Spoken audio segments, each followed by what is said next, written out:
Hello friends, welcome to my channel. আশা করি তোমরা সবাই ভালো আছো আর আমি অনেক ভালো আছি। আর তোমাদের সবাইকে জানাই শুভ জন্মাষ্টমী। আর আমার বাড়িতেও জন্মাষ্টমীর উৎসব শুরু হয়ে গেছে। আশা করি তোমাদের সবার বাড়িতেই ছোট বড় করে শুভ জন্মাষ্টমীর উৎসব পালন করবে। তো দেখো, প্রথমে আমি এখানে তাল ছেনে রেখে দিয়েছিলাম।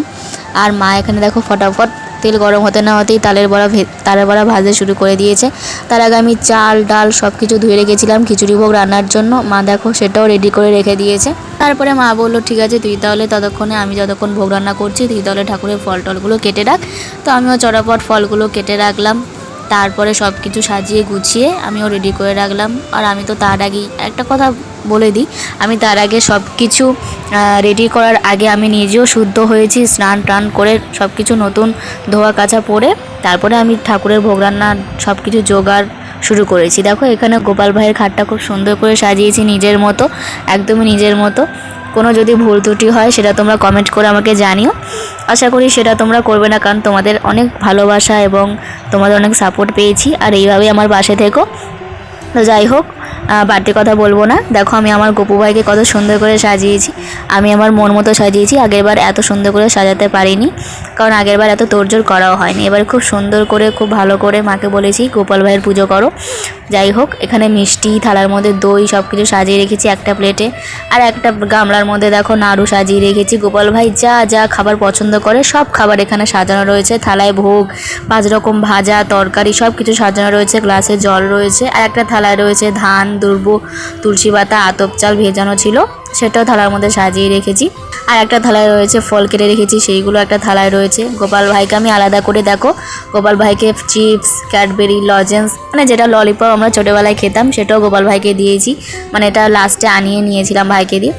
যাই হোক, কেমন লাগছে আমার গোপাল ভাইকে সাজানো, সব কিছু কেমন হয়েছে সাজানো সেটা আমাকে কমেন্ট করে জানিও।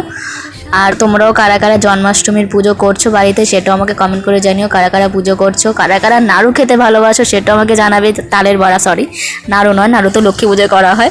তো কারা কারা নাড়ু তালের বড়া খেতে ভালোবাসো সেটা আমাকে জানিও। বারবার নাড়ুটাই মুখে আসছে কেন জানি না।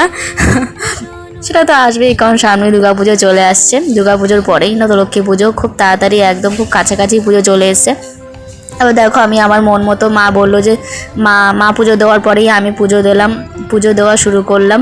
তো আমার পুজো দেওয়াতেই পুজোটা শেষ হলো। এখানে মোমবাতি ধূপ সব কিছু জ্বালিয়ে আমি আমার সিংহাসনের ঠাকুরকে দেবতাকে ধূপ ঘুরিয়ে শঙ্খ বাজিয়ে পুজো দিলাম এবং গোপাল ভাইকেও পুজো দিলাম।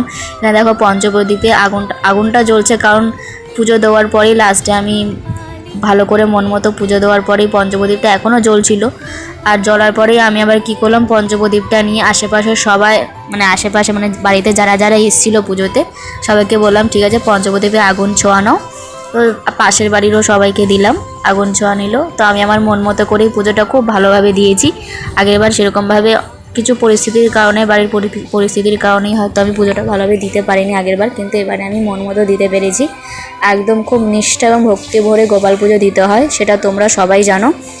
আর জন্মাষ্টমীর গোপাল পুজো দিতে গেলে এমনিতেও সব কিছু শুদ্ধ, নিজের শুদ্ধ পরিষ্কার বস্ত্র পরে স্নান করে তারপরে গোপাল পুজোর সব কিছু রেডি করে তারপর গোপাল পুজোয় বসতে হয়। তো চলো আজকের ব্লগটা এখানে শেষ করছি। আমার পুজো শেষ। তো তোমরা কমেন্ট করে জানিও কেমন হয়েছে। সবাই ভালো থেকো, সুস্থ থেকো। তো আজকের মতো ব্লগটা এই পর্যন্তই। রাধে রাধে, জয় কৃষ্ণ।